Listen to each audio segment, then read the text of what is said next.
प्रिय विद्यार्थियों, हम बीए पार्ट सेकंड इतिहास के द्वितीय पत्र राजस्थान के इतिहास के सर्वेक्षण के अंतर्गत राजपूत शासकों द्वारा तुर्कों के प्रतिरोध के बारे में हम चर्चा कर रहे थे। आज हम उसी संदर्भ में तुर्कों के विरुद्ध चित्तौड़ के राजा रतन सिंह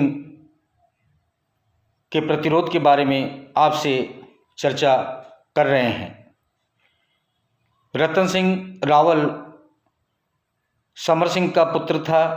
समर सिंह की मृत्यु के पश्चात 1302 ईस्वी में रतन सिंह मेवाड़ की गद्दी पर बैठा।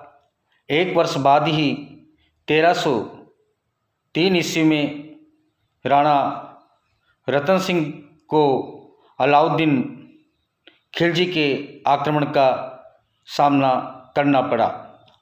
चित्तौड़ पर अलाउद्दीन खिलजी के आक्रमण करने के कई कारण थे। उन कारणों में से जो महत्वपूर्ण कारण है वो है अलाउद्दीन खिलजी की साम्राज्यवादी आकांक्षा। अलाउद्दीन खिलजी एक अत्यंत महत्वाकांक्षी व्यक्ति था। वह संपूर्ण भारत पर अपना आधिपत्य स्थापित करना चाहता था।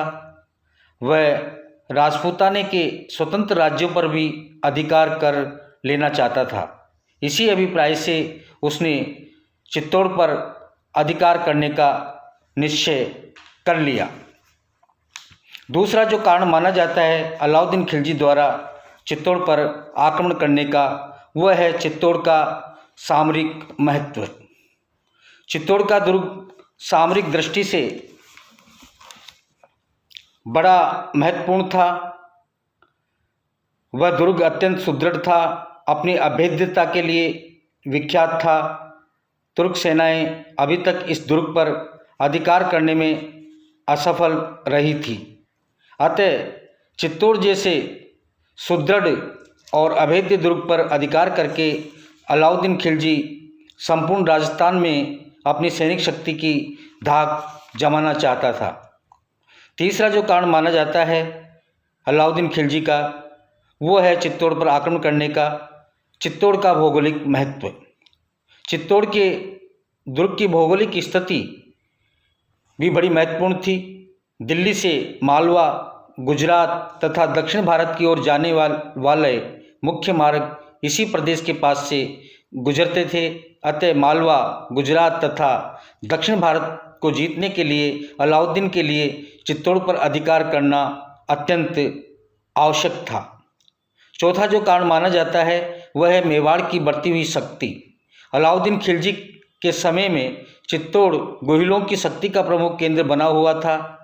मेवाड़ के शासक मालवा तथा गुजरात में अपना प्रभाव बढ़ाने का प्रयास कर रहे थे।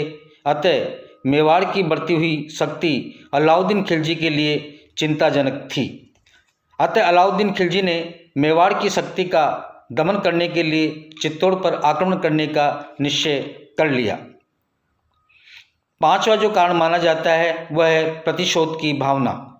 1299 ईस्वी में अलाउद्दीन खिलजी ने गुजरात पर आक्रमण करने के लिए जो सेनाएं भेजी थी, चित्तौड़ के तत्कालिक शासक रावल समर सिंह ने उस सेना से दंड स्वरूप धन लेकर आगे जाने दिया था। अलाउद्दीन इस घटना को भूल नहीं पाया था। अतः उसने चित्तौड़ के शासकों को दंडित करने के लिए चित्तौड़ पर आक्रमण करने का निश्चय कर लिया।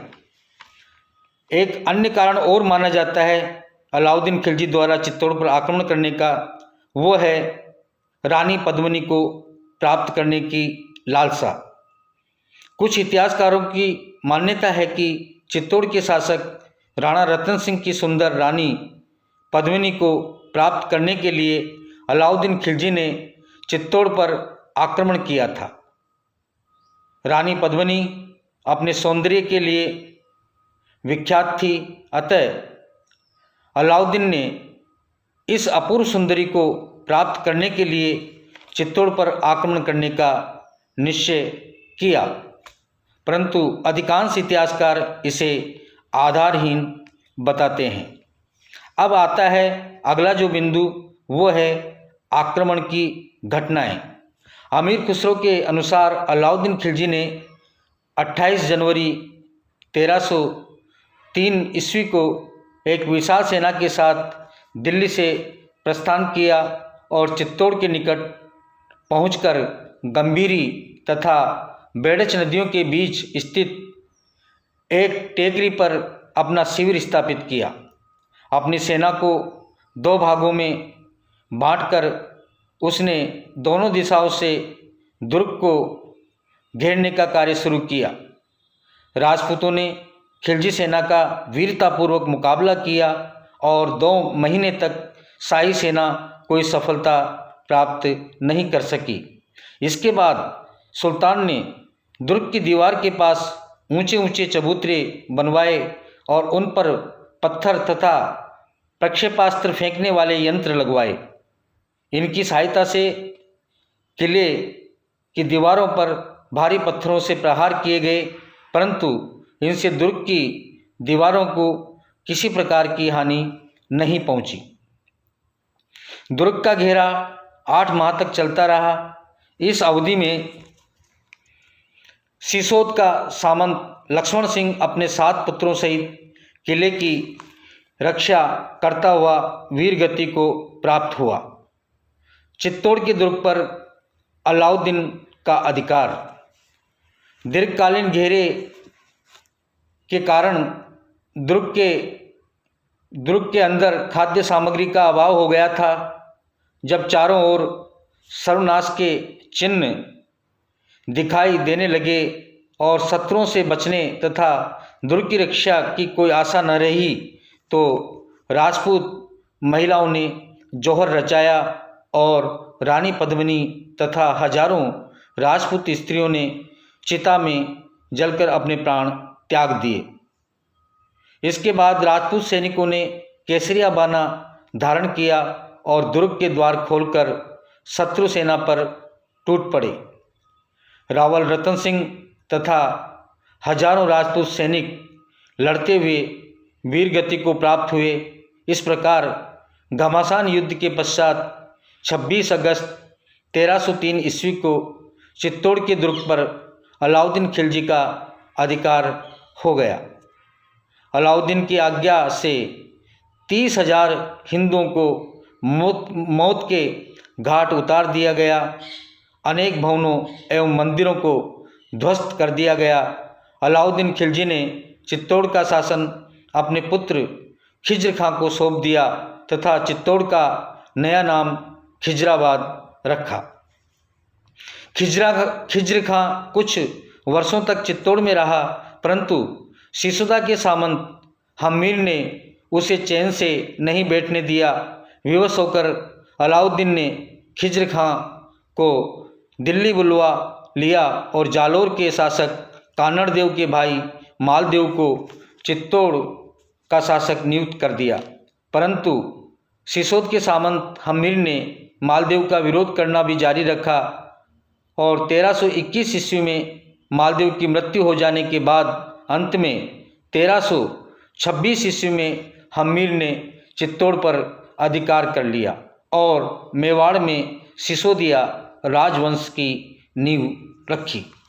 इस प्रकार से राणा रतन सिंह द्वारा अलाउद्दीन खिलजी के प्रतिरोध का जो टॉपिक था, इसी के साथ आज इसमें पूर्ण होता है। अगले टॉपिक में हम जालोर के कानड़ देव के द्वारा तुर्कों के प्रतिरोध का उल्लेख करेंगे। धन्यवाद।